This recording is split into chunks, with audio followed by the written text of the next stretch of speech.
Você vê as pessoas indo para o inferno sem Jesus. O que você está fazendo sobre isso? Se a gente crê na palavra de Deus, e nós cremos, Jesus diz: eu sou o caminho, a verdade, a vida. Ninguém vem ao Pai senão por mim. Significa que todos que morrerem sem Cristo irão para o inferno. O que nós estamos fazendo para evitar que isso aconteça? Lucas capítulo 15. Todo o capítulo. Todos os publicanos e pecadores estavam se reunindo para ouvi-lo, mas os fariseus e os mestres da lei o criticavam. Este homem recebe pecadores e come com eles. Então Jesus lhes contou esta parábola. Qual de vocês que, possuindo 100 ovelhas e perdendo uma, não deixa as 99 no campo e vai atrás da ovelha perdida até encontrá-la? E quando a encontra, coloca alegremente nos ombros e vai para casa. Ao chegar, reúne seus amigos e vizinhos e diz: alegrem-se comigo, pois encontrei minha ovelha perdida. Eu lhes digo, da mesma forma haverá mais alegria no céu por um pecador que se arrepende do que por 99 justos que não precisam arrepender-se. Ou qual é a mulher que, possuindo 10 moedas, dracmas, e perdendo uma delas, não acende uma candeia, varre a casa e procura atentamente até encontrá-la? E quando a encontra, reúne suas amigas e vizinhas e diz: alegrem-se comigo, pois encontrei minha moeda perdida. Eu lhes digo que da mesma forma a alegria na presença dos anjos de Deus por um pecador que se arrepende. Jesus continuou: um homem tinha 2 filhos. O mais novo disse ao seu pai: pai, quero a minha parte da herança. Assim ele repartiu sua propriedade entre eles. Não muito tempo depois, o filho mais novo reuniu tudo o que tinha, foi para uma região distante e lá desperdiçou os seus bens vivendo irresponsavelmente. Depois de ter gasto tudo, houve uma grande fome em toda aquela região e ele começou a passar necessidade. Por isso foi empregar-se com um dos cidadãos daquela região, que o mandou para o seu campo a fim de cuidar de porcos. Ele desejava encher o estômago com as vagens de alforrobeira que os porcos comiam, mas ninguém lhe dava nada. Caindo em si, ele disse: quantos empregados do meu pai têm comida de sobra e eu aqui morrendo de fome? Eu me porei a caminho e voltarei para o meu pai e lhe direi: pai, pequei contra o céu e contra ti, não sou mais digno de ser chamado teu filho, trata-me como um dos teus empregados. A seguir levantou-se e foi para o seu pai. Estando ainda longe, seu pai o viu e, cheio de compaixão, correu para o seu filho, o abraçou, o beijou. O filho lhe disse: pai, pequei contra o céu e contra ti, não sou mais digno de ser chamado teu filho. Mas o pai disse aos seus servos: depressa, tragam a melhor roupa e vistam nele. Coloque um anel em seu dedo e calçado em seus pés, tragam um novilho gordo e matem-no. Fazem fazer uma festa e alegrar-nos. Vamos fazer uma festa e alegrar-nos. Este meu filho estava morto e voltou à vida, estava perdido e foi achado. E começaram a festejar o seu regresso. Enquanto isso, o filho mais velho estava no campo. Quando se aproximou de casa, ouviu a música e a dança. Então chamou um dos servos e perguntou-lhe o que estava acontecendo. Este lhe respondeu: seu irmão voltou, seu pai matou um novilho gordo, porque o recebeu de volta são e salvo. O filho mais velho encheu-se de ira, não quis entrar. Seu pai então saiu e insistiu com ele, mas ele respondeu a seu pai: olha, todos esses anos eu tenho trabalhado como um escravo ao teu serviço, nunca desobedeci às tuas ordens, mas tu nunca me deste nem um cabrito para eu festejar com os meus amigos. Mas quando volta para casa esse seu filho, que esbanjou os seus bens com as prostitutas, matas o novilho gordo para ele? Disse o pai: meu filho, você está sempre comigo, tudo que tem é teu. Mas nós tínhamos que celebrar a volta deste seu irmão e alegrar-nos, porque ele estava morto e voltou à vida, estava perdido e foi achado, buscando e salvando os perdidos. Capítulo 15 é o capítulo das coisas perdidas. Jesus conta uma parábola. Na maioria das Bíblias, há 3 divisões e há um índice dizendo a parábola da ovelha perdida, a parábola da moeda perdida, a parábola do filho pródigo. Esse índice não faz parte do texto original. Esse índice foi colocado pelo editor. Porque eu não creio que são 3 parábolas. Claramente o texto diz, verso 3, e contou-lhe esta parábola. É singular. E ele começa a contar uma parábola para tratar de um assunto. Toda parábola é uma história que compara alguma coisa e ela tem sempre um pano de fundo, uma razão pela qual Jesus conta a parábola. Jesus nunca contava história por contar. Tudo que Jesus fazia tinha um propósito. Tudo que nós fazemos tem que ter propósito. Às vezes algumas pessoas vêm para mim e dizem assim, para mim ou para um dos pastores da igreja, pastor, a gente tem que fazer atividades na igreja. Nada errado com atividades, contanto que essas atividades tenham propósitos. Jesus não contava nada só por contar. Quando um homem chegou para ele e perguntou qual é o maior de todos os mandamentos, Jesus respondeu, amar a Deus e amar o próximo. E quando o homem perguntou quem é o meu próximo, ele conta uma parábola. Quando alguém pede a ele para dividir a riqueza entre os seus irmãos, ele diz assim, quem me constitui o juiz de vocês? E ele conta uma parábola. Então, geralmente, as parábolas que Jesus contava tinham um contexto, uma pergunta, um evento, alguma coisa acontecendo. E o que está acontecendo aqui, Lucas nos diz claramente nos versos 1 e 2. Olha aí na sua Bíblia. Versos 1 e 2 dá-nos o contexto. Jesus conta essa história. Os publicanos e pecadores estavam se reunindo para ouvi-lo. Mas os fariseus e os mestres da lei o criticavam. Criticavam quem? Jesus. Líderes. Eu quero falar para vocês líderes, para nós líderes. Se as pessoas te criticam, eles já criticaram Jesus antes de você. Não vamos deixar que a crítica possa nos abater, se a gente estiver fazendo o que é certo. Então eles estavam criticando Jesus. E Jesus, então, por causa dessa crítica, conta esta parábola. Essa história, dividida em 3 partes. E essas 3 partes têm a ver com coisas perdidas. A palavra perdido, tanto no adjetivo como substantivo, ela aparece 69 vezes na Bíblia e a maior parte no livro de Lucas. Por que Lucas usa tanto essa palavra perdido?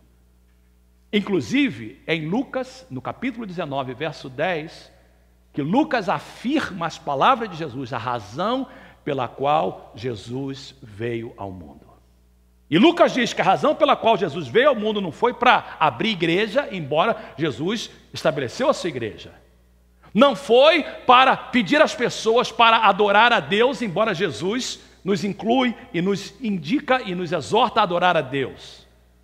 Mas se você puder resumir o ministério de Jesus, o propósito de Jesus pela qual ele veio ao mundo, ele diz, o Filho do Homem veio ao mundo para buscar e salvar o que estava perdido. Perdido. Talvez essa palavra perdido resume a condição do ser humano, desde o Jardim do Éden. Desde o Jardim do Éden, desde o pecado original, nós estamos perdidos, a raça humana está perdida. Quando Adão e Eva pecaram, a primeira coisa que o homem perdeu foi relacionamento com seu Criador.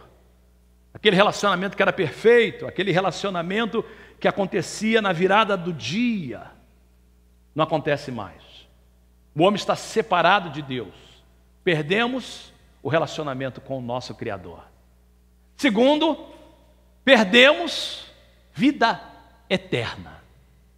Morte nunca fez parte do plano de Deus. Deus nunca quis que a gente experimentasse morte. Quinta passada, a igreja estava cheia, naquele culto memorial da vida do Alex, que no domingo passado cometeu suicídio. Um rapaz que foi membro da nossa igreja, um rapaz que estava na igreja. E eu não questiono a salvação dele, mas fico muito triste com a decisão egoísta que ele teve deixando a sua família da forma que deixou. Mas na quinta-feira nós não queríamos lembrar do ato que ele cometeu, o ato covarde e egoísta, mas queríamos lembrar da vida dele. E a igreja estava cheia de pessoas aqui celebrando a vida de uma pessoa que experimentou a morte. A morte é tão triste, a morte é tão terrível. Deus não queria isso. Mas quando o homem pecou, a morte entrou no mundo. O homem perdeu relacionamento com Deus, o homem perdeu vida eterna, o homem perdeu o habitat, o ambiente, o estado perfeito de harmonia entre a criação, o Criador, a criatura e tudo mais que Deus criou. O cosmos perdeu a harmonia. E aí nós vemos um mundo, quando o homem sai do paraíso, um mundo em caos, um mundo irado, um mundo com problemas emocionais, espirituais, físicos, a morte entra, a doença entra. E a Bíblia diz que Jesus vem ao mundo para resgatar tudo isso, para dar de volta o relacionamento a Deus, para dar de volta o relacionamento um com o outro, para dar de volta a vida eterna. Ele veio buscar e salvar o que estava perdido.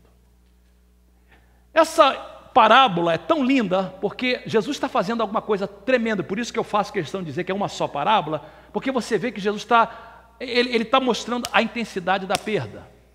Começa com uma ovelha que se perde, depois uma moeda que se perde, uma dracma que se perde, depois um filho que se perde. E você vê a intensidade da perda.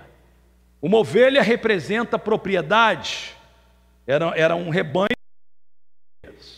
é uma história, e de 100 perde uma. E a Bíblia diz então que o pastor vai atrás. A segunda é uma mulher que tem 10 moedas. Talvez não faz sentido para a gente, porque ela, quando acha, ela gasta mais dinheiro do que aquele valor daquela moeda com as suas amigas fazendo uma festa. Porque no contexto original da Bíblia, aquela moeda significava alguma coisa mais importante do que o valor monetário daquela moeda. 10 moedas geralmente era o penhor dado para uma mulher que estava próxima a se casar. Quando ela estava pronta para se casar, o noivo dava a ela 10 moedas e ela tinha que guardar essas moedas até a volta. E ela perdeu essa moeda. Então a moeda tem mais valor do que a ovelha. E depois você tem o filho, que tem mais valor do que a moeda e que tem mais valor do que a ovelha. E você tem a proporção aumentando. Primeiro são 100, ele perde uma, perde 1%. Depois tem 10, perde uma, perde 10%. Depois tem 2, perde 1, perdeu 50%. Jesus está mostrando a intensidade da perda, mostrando que as perdas estão aumentando. E você vê isso no Jardim de Éden, há uma perda de relacionamento, mas no capítulo 4, quando você vê a história de Caim, a perda é maior. E nós estamos agora no final dessa era, e nós vemos a perda de valores, a perda de ética, e nós estamos vivendo num mundo perdido, no mundo em que as pessoas chamam o preto branco, o branco preto, em que as pessoas fazem coisas desagradáveis a Deus, e o mundo que nós vivemos está ainda mais perdido do que na época de Adão. O mundo de hoje está mais perdido do que quando você nasceu, porque quando seu filho nasceu. Meu filho fez 30 anos esse ano, e Felipe dizia assim: pai, é tão interessante que na minha vida o mundo piorou tanto em questão de moral e ética. Vivemos num mundo perdido. Vamos então rapidinho falar sobre essa busca de perdido. Queridos, preste atenção porque isso é importante. Como é que cada perda dessa aconteceu? Como é que a ovelha se perde?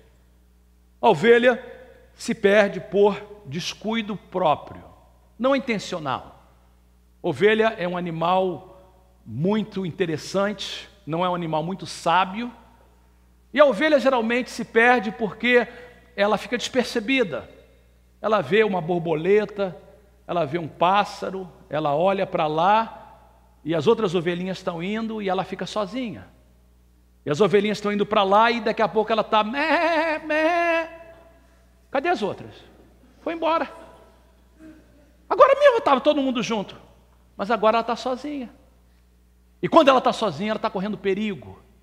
Ela não queria se perder, mas foi descuido dela e aos poucos se perdeu. Como é que a moeda se perde?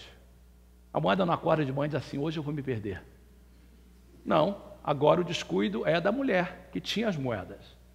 Talvez ela não foi cuidadosa e dentro da sua casa ela perde aquela moeda. Primeiro, o descuido da própria ovelha. Segundo, descuido da dona da moeda. E como é que o filho se perde? Por rebelião. Aí é diferente. Ele faz uma decisão: eu quero ir embora. Preste atenção. Para cada tipo de perda, a resposta é diferente. Primeira coisa que a gente precisa entender a respeito de buscando e salvando os perdidos é que o perdido, com exceção do que sai sozinho, vamos pensar agora na moeda e na ovelha. O perdido não pode ser achado sozinho. Romanos 3. Não há ninguém que busca a Deus. Não há nenhum. E Romanos capítulo 10, Paulo fala o seguinte: irmãos, todo mundo que invocar o nome do Senhor será salvo. Mas como eles vão invocar aquele que eles nunca ouviram? Como eles vão ouvir se não há quem pregue? E como haverá quem pregue se alguém não for enviado? Se alguém não for lá? Preste atenção, Paulo. A salvação vem quando todas as pessoas invocarem o nome do Senhor. Mas como eles vão ouvir de alguém que eles não creram? Como eles crerão se eles nunca ouviram? Como eles ouvirão se não há quem pregue? Como eles pregarão se alguém não for enviado? E ele termina dizendo assim: como está escrito, lindo, formoso são os pés daqueles que anunciam boas novas. Então o que a gente vai fazer? Vamos olhar então cada uma dessa parábola, rapidinho aqui, comigo. Porque muita gente entende essa passagem errada e eu quero corrigir isso hoje, daqui para sempre, tá? A ovelha está perdida lá fora. O pastor está aqui com o redil e ele tem que ir atrás da ovelha. Porque Paulo usa a palavra pastor, a maioria das pessoas interpreta esse texto totalmente errado, dizendo assim: está vendo, pastor? É o trabalho de vocês ir atrás da ovelha perdida, porque eles interpretam que o pastor é o pastor da igreja e a ovelha é aqueles que estão perdidos lá fora. Então é o trabalho do pastor ir atrás da ovelha.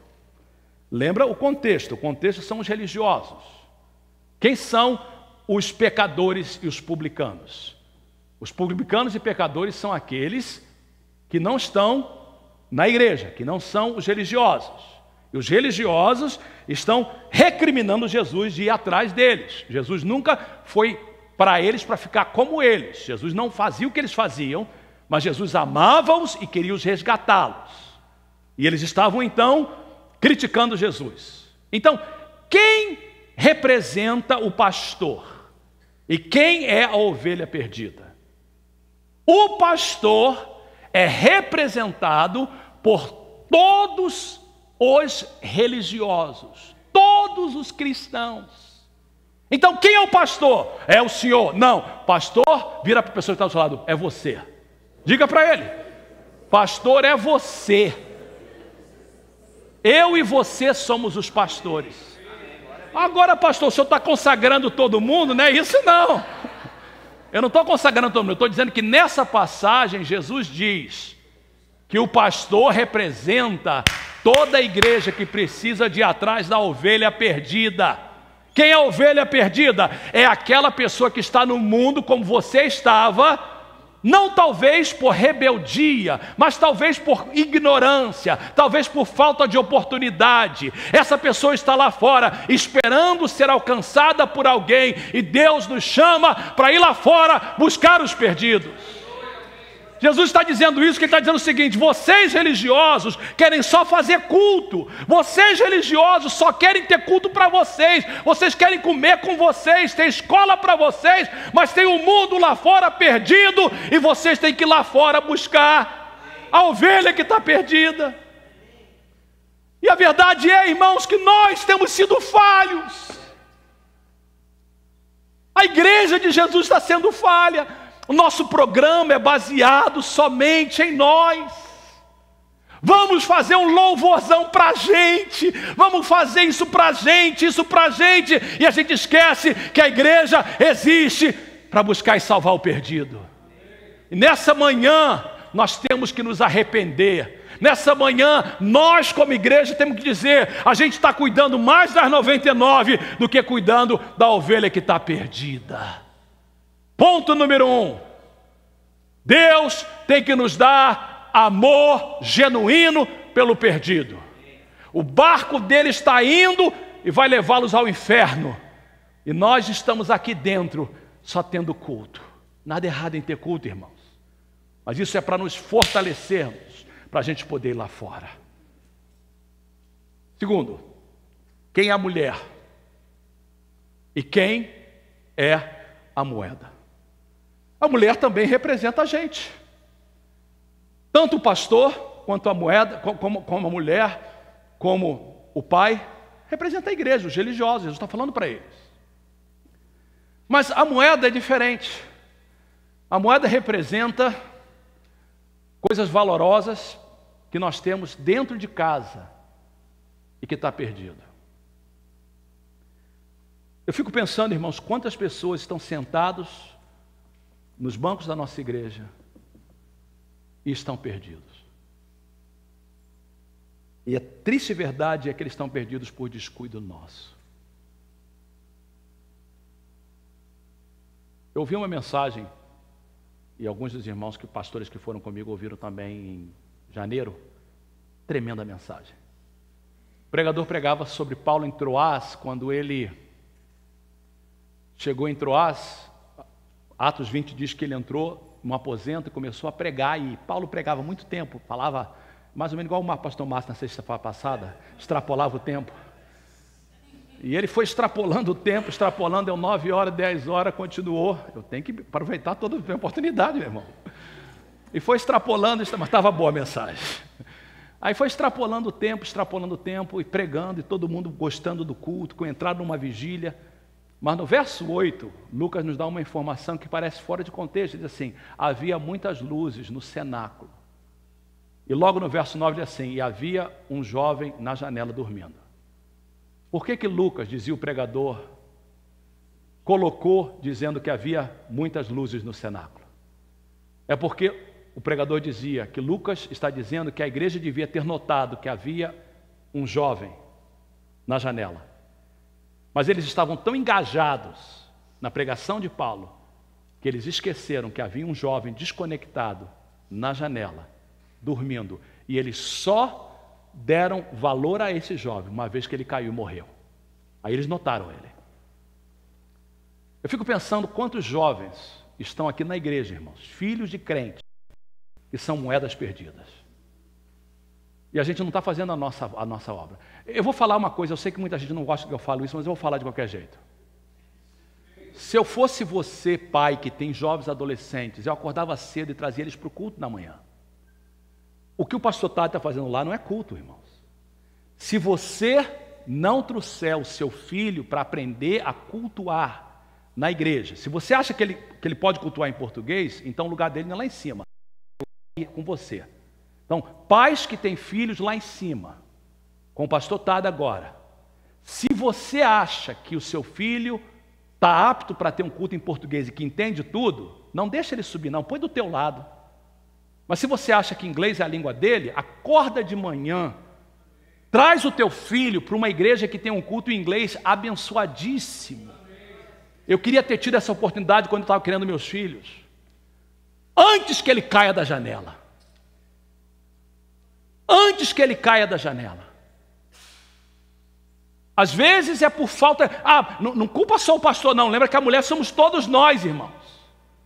Tem gente na igreja que não está conectado. Às vezes porque um irmão pegou um dinheiro emprestado e não pagou. Às vezes porque aconteceu alguma coisa e essa pessoa começa a ficar desconectada. Vem à igreja, vai embora logo. Vamos acordar. Tem moeda perdida dentro da igreja e que a gente tem que varrer e achar. Um dos propósitos desses 40 dias é que Deus possa nos mostrar essas moedas. Depois do culto em inglês, eu olhei com o pastor Tade e falei, pastor Tade, vai lá em cima e ajuda a achar moedas que estão perdidas lá em cima, porque desses jovens vai sair líderes de louvor, desses jovens vai sair pastores, desses jovens vai sair missionários. A gente quer mudar isso, irmãos. Essas crianças, por que a gente está investindo em ter uma pastora de crianças aqui? Porque a gente quer que dessas crianças saiam os futuros líderes da nossa igreja. Então, se houver alguém na igreja que está desconectado, não é só o trabalho meu, do pastor Max, dos pastores da igreja, irmãos, é trabalho seu, ajuda-nos.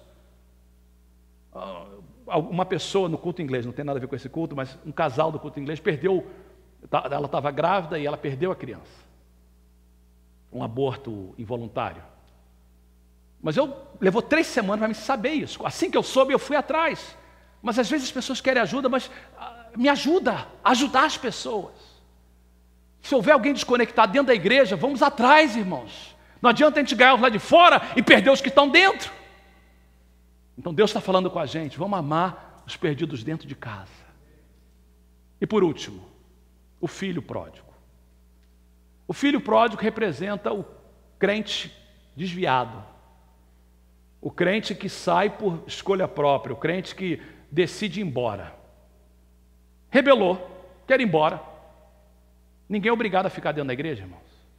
Mas entenda isso, que a resposta do pai é diferente da mulher e do pastor. O pai não vai atrás dele. Mas o pai, o texto não diz, mas eu creio que o pai ficou orando, intercedendo, na expectativa da volta. E o trabalho do pai é dar amor incondicional, uma vez que o filho pródigo reconheça o seu erro. O texto não diz, mas eu creio que a oração do pai do filho pródigo deve ter sido algo assim: Senhor, use os meios necessários para que o meu filho caia em si. Se for necessário, Senhor, que ele possa chegar ao fundo do poço, nem que ele tenha que comer bolotas de porco, mas traz o meu filho de volta. Muitos pais erram querendo ir atrás dos seus filhos. Se o seu filho está rebelde, ora por ele, mas não vai atrás, porque só vai ficar pior. Ora. Reivindica, profetiza: Senhor, eu entreguei meu filho na tua casa. O meu filho pertence ao Senhor. Diabo, tira a mão do meu filho. Mas não vá atrás. E quando uma pessoa se desvia do caminho do Senhor, não cobra do pastor: não vai atrás desse irmão. Não, irmão. Nosso trabalho é ficar aqui orando, pedindo que Deus faça o que quiser. Porque quando ele cair em si, o nosso trabalho é fazer uma festa e recebê-los de volta. Quero terminar com o irmão mais velho. Porque o irmão mais velho representa o crente que perdeu o amor pelo perdido. Olha, por favor, comigo, irmãos, essa última passagem, com isso eu termino. Verso 31. Aliás, deixa eu voltar um pouquinho. Verso de número 28. O filho mais velho encheu-se de ira, não quis entrar. Seu pai insistiu com ele, mas ele respondeu ao seu pai. Olha a atitude dele. Olha, todos esses anos tenho trabalhado como um escravo ao teu serviço. Problema número 1. O serviço para Deus se tornou fardo. Quando a gente perde o amor pelo perdido, a nossa devoção para Deus, o nosso trabalho, o nosso dízimo, a nossa oferta, o nosso vir para o culto é um fardo. Problema número 2. Nunca desobedeci às tuas ordens. Mentira. Não tem como nunca desobedecer. Mas ele se tornou sábio aos seus próprios olhos, justo aos seus próprios olhos, autojustiça. Tu nunca me deste nem um cabrito para eu festejar com meus amigos. Ingrato. Mas quando voltas na casa, esse teu filho que esbanjou os teus bens com as prostitutas, matas o novilho gordo para ele, sem amor pelos perdidos. Como é que o pai resolve isso, irmãos? Assegurando para ele quem ele era. Você é filho, meu filho. Número 2, assegurando que tudo que é do pai é do filho. Você está sempre comigo, tudo que tenho é seu. Terceiro, chamando a ele para voltar a amar o perdido. Nós tínhamos que celebrar a volta deste seu irmão. Alegrar-nos, porque ele estava morto, voltou à vida, estava perdido e foi achado. Fique de pé, por favor, comigo. Eu quero pedir que os pastores e suas esposas estejam aqui na frente, espalhados aqui na frente, por favor, virado para frente. Não, mas espaço, por favor. Deixa aqui no meio para mim e para a Tereza, se vocês puderem estar um pouquinho para o canto, que eu quero descer e estar aqui no meio. Preciso de um outro pastor aqui desse lado, por favor. Por que eu pedi eles para vir aqui? Porque, como pontos de ação, eu quero fazer o seguinte, irmãos. Semana passada eu pedi que todos compartilhassem. Olhe para mim, por favor. Os pastores estão entrando no lugar deles. Semana passada eu pedi que a gente compartilhasse a nossa história, nosso testemunho. Segundo, eu pedi que a gente, durante essa semana, orasse por alguém não crente. Orasse mesmo, falasse para esse não crente assim: olha, eu quero orar por você. Tereza e eu saímos daqui domingo passado, não havia almoço na igreja, não tinha nada preparado em casa, fomos para um restaurante almoçar. E quando o garçom veio para nós pedimos a nossa comida. Quando ele voltou, a gente falou para ele assim: como é seu nome? Ele deu o nome dele, falou assim: olha, nós viemos da igreja agora. E eu dei uma de crente, falei assim: o pastor da igreja falou para a gente orar por alguém, e eu queria orar por você. Qual o seu nome? Ele deu o nome. Tem alguma coisa que você quer que a gente ore por você? Aí ele falou. Ela falou: nós vamos orar por você. Eu fiz isso na segunda, na terça, na quarta. Compartilhe a sua história. Ore por alguém essa semana. E terceiro, eu quero pedir que todos os membros, diga comigo todos. Diga comigo todos. Todos. Convide alguém para vir ao culto domingo passado, domingo que vem. Lá na porta vai ter um convite, igual esse, para facilitar. Convide para vir à igreja. Se a pessoa vier em inglês, convida para vir em culto em inglês. Não é culto combined. O culto em inglês vai ser às 9 horas. Vai ter um café da manhã às 9 horas. O culto vai começar às 9h30, termina às 10h45. Se você quiser convidar alguém para vir em inglês, traga ele. Vem para a igreja, traga essa pessoa. Brasileiro, ou pessoa que fala português, convide para vir no domingo que vem. Vai ter um churrasco depois do culto. Fala assim: eu vou pagar um churrasco para você. Venha para a igreja, traga alguém. Vai ter um culto às 3 horas em espanhol. Se você conhece algum hispano, traga ele, não vem? Traga ele aqui Ah, pastor, então vou ter que vir 3 cultos. Se você puder salvar alguém, irmão, venha 4 ou 5. Mas eu queria que todos fizessem isso. Meu desejo essa manhã é que a gente tenha um amor renovado pelos perdidos. Eu acho que Jesus está falando conosco. Por que os pastores estão aqui na frente? Porque eu senti essa manhã, orando, que nós pastores estaríamos hoje comissionando vocês para que Deus possa abrir oportunidades de evangelizar essa semana. A Bíblia diz que a imposição de mãos tem poder. E depois de eu orar, da gente orar por vocês, eu vou chamar esses pastores e esposas, eu vou orar por eles também. Depois eles vão orar por mim. Mas eu queria hoje que você não fosse para casa sem deixar que um de nós coloque a mão sobre você. Não que tem poder nenhum sobre nós. É só um sinal em que essa semana Deus vai te usar para alcançar um perdido. E que isso se torne não só algo nessa semana, mas que se torne o DNA da nossa igreja, que a gente perdeu. Amar os perdidos como Deus ama. Eu vou fazer uma oração geral. Estaremos terminando a projeção através da internet, o culto na internet.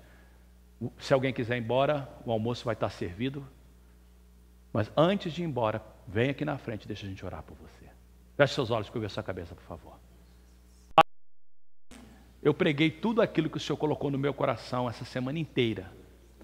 Essa mensagem é tanto para mim como para a igreja. Como meu pai sempre prega dizendo que quando a gente aponta um dedo para a igreja, 4 apontando para nós. Quando a gente faz uma comida, a gente é o primeiro a experimentá-la. E essa mensagem é tanto para mim como teus filhos. Como igreja, nós precisamos ser pastores que vão atrás da ovelha. Como igreja, nós precisamos ser mulher que procura a moeda perdida dentro de casa. Como igreja, a gente precisa de ser como o pai que tem um amor incondicional pelo desviado que volta. Restaura esse amor, dá-nos, Senhor, ó Pai, o desejo de evangelizar como nunca. Que a gente possa ser uma igreja evangelística e missionária. À medida que nós vamos orar e consagrar a igreja, para que elas possam, Senhor, ó Pai, sair daqui consagrados e ordenados para poder falar do amor do Senhor Jesus, para poder evangelizar, para poder ministrar a palavra de Deus. Eu oro que Tu possas usar as nossas mãos, que seja mais do que um impor das mãos, mas como diz em João 15, eu vos ordenei para que vades e des fruto e para que o vosso fruto permaneça, a fim de que tudo o que pedides ao Pai Ele vos conceda. Se nós cumprirmos esse propósito de evangelizar, Deus vai responder à nossa necessidade. Quando a gente busca primeiro o reino de Deus, as nossas necessidades serão acrescentadas. À medida que a igreja evangeliza, Deus vai nos dar as finanças necessárias e Ele vai nos capacitar. Em nome de Jesus. Amém. Deus abençoe. Queremos que você receba a oração e tenha uma tarde abençoada.